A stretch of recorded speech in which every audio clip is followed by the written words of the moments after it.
আমার সামনে যেটা এটা কিন্তু পদ্মা নদী। Oh my God! Wow!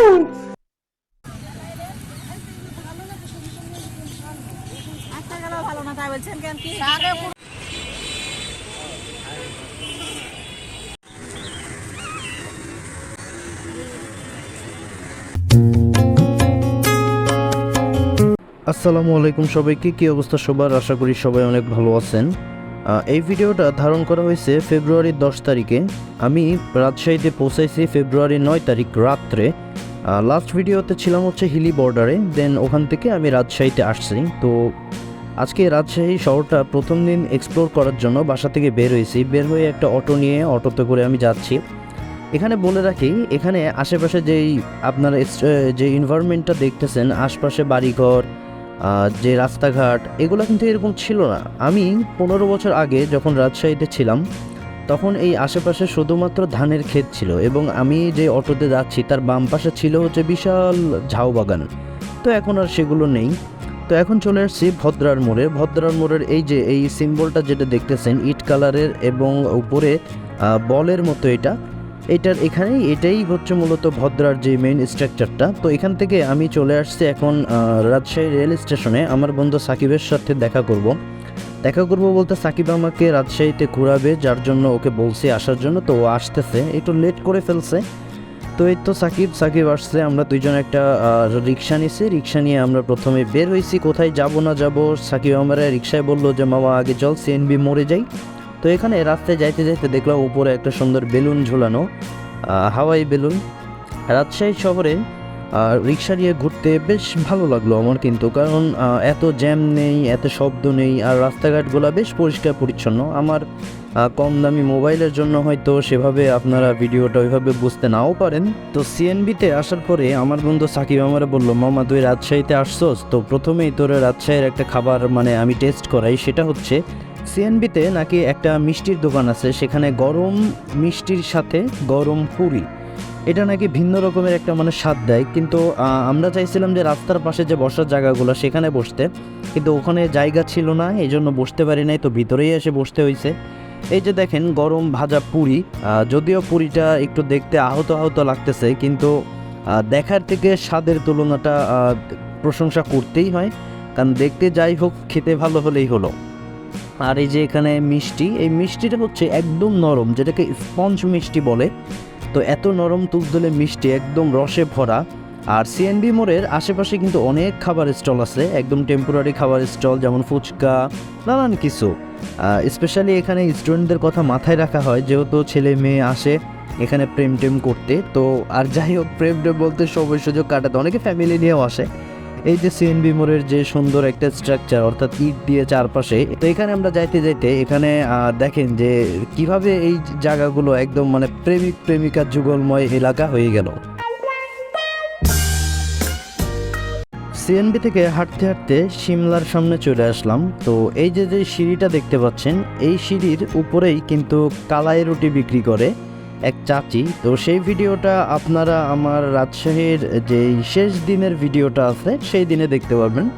তো এখান থেকে হাঁটতে হাঁটতে সাকিব বলল যে মামা চল বিকালবেলা এখানে পথচারীরা বলতে আমরাই তো পথচারীরা, তো এখানে হাঁটতে হাঁটতে মানুষজন অনেক দূর পর্যন্ত যায়। আর এদিকে আমার বন্ধু আমাকে নানান বিষয়ক একটু জ্ঞান দিচ্ছিল।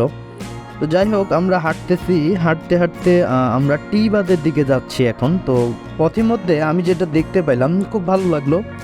এখানে রাজশাহীর ব্যাচেলর পোলাপানদের কথা মনে রেখে মানে এখানকার যে লোকাল মানুষ আছে তারা একটা ছোট ব্যবসা করতেছে, সেটা হচ্ছে শাক একদম কেটে কুটুকুটি করে এটাকে বিক্রি করতেছে পলিথিনে করে। জাস্ট মনে করেন আপনি এখান থেকে কিনবেন অ্যান্ড বাসায় গিয়ে রান্না করবেন। এটা কত করে কিরকম বিক্রি করেন? 60 টাকা কেজি? হ্যাঁ। আর ওইটা 100 ওটা 100। আর এটা হলো বৈত্যার শাক, 40। বৈত্যা 40। এই প্রথম দেখলাম শাক মানে ওপেনলি কাটে কাটে বিক্রি করতেছে।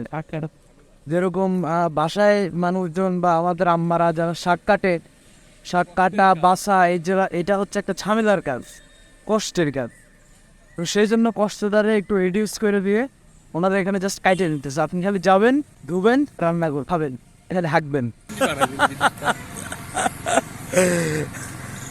তো হাঁটতে হাঁটতে কিছুক্ষণ পরেই আমরা একটা শাকের বাজার দেখতে পেলাম, যেখানে অনেক মানুষ শাক নিয়ে বসছে। একটু আগে তো জাস্ট একজন বসছিল, এখানে আরও অনেক বেশি। এটা একটা ছোটোখাটো বাজার বলা যায়, মানে শাক বাজার বলা যায়।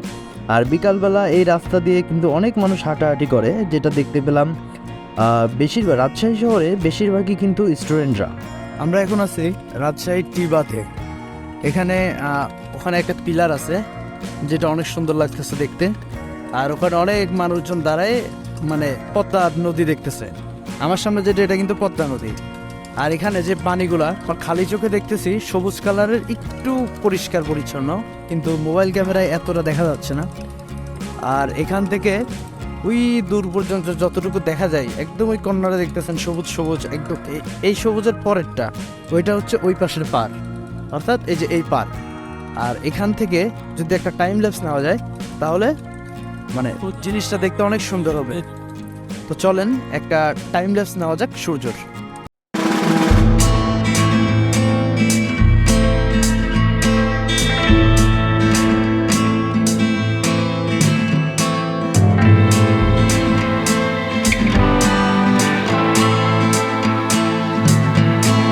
সূর্য একেবারে ডুবে যাওয়ার পরে টি বাথ থেকে বের হলাম। এখন একটা রিক্সা নিলাম, উদ্দেশ্য পদ্মা গার্ডেন। আমার বন্ধু সাকিব বলল যে রাজশাহী শহরটা, এবং আমি যতটুকু রিসার্চ করে জানতে পারছি যে রাজশাহী শহরের এই পদ্মার পাড়টা ঘিরেই অনেক মানুষের যাতায়াত, এবং মেইন হচ্ছে এটাই, নদীর পাড়ে এসে একটু বসবে, সময়গুলো স্পেন্ড করবে। তো পদ্মা গার্ডেনে এসে এখানে একটা স্ট্রাকচার, মানে স্ট্রাকচারগুলো কি পদ্মা বা পদ্মার পাড়ে গড়ে ওঠা যেসব জায়গাগুলো, সেগুলো কিন্তু বেশিরভাগই এমন এমন স্ট্রাকচার দিয়ে তৈরি যা মানে মনোমুগ্ধকর অবস্থা। আর এখানে এসে নাগরদোলা বলে মেবি এটাকে, না কি বলে আমি জানি না। তো এই জিনিসটা দেখার পরে মানে ছোটোবেলার কথা মনে পড়ে গেল, যে ছোটোবেলায় আগে কত উঠতাম তা তো আর বলার মতো না। দেন এই যে পদ্মা গার্ডেনের পাশ দিয়ে হেঁটে যাচ্ছে, এখানে ছোটো বড় অনেক রেস্টুরেন্ট হয়েছে। একটা দেখলাম ইলিশ মাছ বা ইলিশ রিলেটেড এরকম একটা রেস্টুরেন্টের নামও আছে। তো এখানে বেশ পরিষ্কার পরিচ্ছন্ন, পুরো রাজশাহী শহরটাই পরিষ্কার পরিচ্ছন্ন। তারপরেও এখানে বেশ কিছু private resort, private hotel and হচ্ছে প্রাইভেট অনেক রেস্টুরেন্ট গড়ে উঠছে। সেখানে সুবিধাগুলো এরকম, আপনি চাইলে উপরে রেস্টুরেন্টের ভিতরেও গিয়ে খাবার খাইতে পারেন, বা বাইরে এসে বসেও নদী দেখতে দেখতে খাবার খেতে পারেন। তো আমরা এখানে একটা জায়গায় বসছিলাম যেখানে আমরা পেয়ারা খাইছিলাম। তো ওখান থেকে বের হয়ে আমরা চলে আসলাম রাজশাহী নিউ মার্কেটের কাছাকাছি। এখানে আসার পরে আমার বন্ধু সাকিব বলল যে মামা এখানে একটা বার্গার পাওয়া যায়, এটা একটু ট্রাই কর। এত খাবার ট্রাই করতেছিলাম ভাই, আমার পেটে একদম জায়গাই আর ছিল না। বাট এই বার্গার দুইটা নেওয়ার কথা থাকলেও আমরা জাস্ট এখানে একটাই নিছিলাম, বাকি দুইটা অন্য একটা কাস্টমার নিছিল। তো এখানে আমি অল্প একটু খাওয়ার পরে আমি আর পারতেছিলাম না, বাট তারপরেও আমাকে মানে জোর করে করে বলতেছিল যে এটা ট্রাই কর, ওইটা ট্রাই কর। ভাই এত কিছু কেমনে একদিনে পসিবল? তো চলে আসলাম রাজশাহী নিউ মার্কেটের ভিতরে, এখানে একটু ঘুরবো। তো এখানে ঘোরার মতো জায়গা বলতে কি, একটা জায়গায় নতুন জায়গায় গেলে সেই জায়গাগুলো আমরা একটু চেক ইন করে আসি। চেক ইন বলতে এমন না যে শুধু সোশ্যাল মিডিয়াতে চেক ইন করতে হবে, জাস্ট এমনি মানে নিজের স্মৃতি রেখে আসা, বা নিজের একটা মানে যে এখানে পদধূলি রেখে আসা। তো নিউ মার্কেটের ভিতরে আগে হয়তো আসা হয়েছে, কারণ যেহেতু রাজশাহীতে 15-16 বছর আগে আমি 4 বছর কি 5 বছরের মতো ছিলাম, তখন খুব ছোট। এরপরে আবার সাকিব বললো যে মামা এখানে পুরি বার্গার পাওয়া যায়, পুরি বার্গার ট্রাই কর। আমি একটা জিনিস বুঝলাম না, আমি যা খাইছি আমার সাথে আমার বন্ধু সাকিবও তাই খাইছে। ও যদি ওর পেটে না ঢুকাইতে পারে কোনো কিছু, আমি কেমনে আমার পেটে ঢুকাইতে পারবো?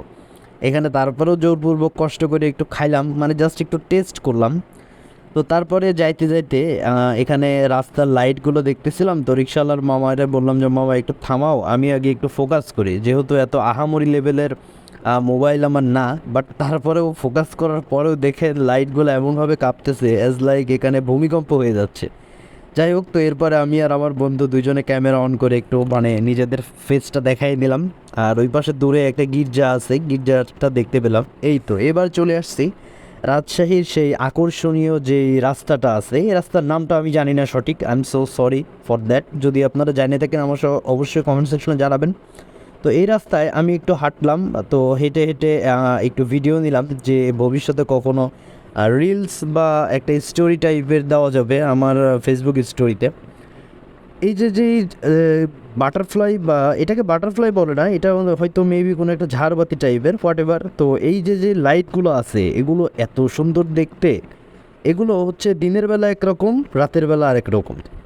তো রাতের বেলার ফুটেজটা তো দেখলেন, দিনের বেলার ফুটেজটাও মোস্ট প্রবাবলি আমি নিয়েছি, সেটা দেখা হচ্ছে আপনাদেরকে নেক্সট ভিডিওতে। ততক্ষণ পর্যন্ত সকলে ভালো থাকবেন, সুস্থ থাকবেন। আর ভিডিওটা কেমন লাগলো অবশ্যই কমেন্ট সেকশনে জানাবেন। যদি আমার চ্যানেলটাকে এবং আমার ফেসবুক পেজকে সাপোর্ট করতে চান তাহলে অবশ্যই ফলো এবং সাবস্ক্রাইব করে দিতে পারেন।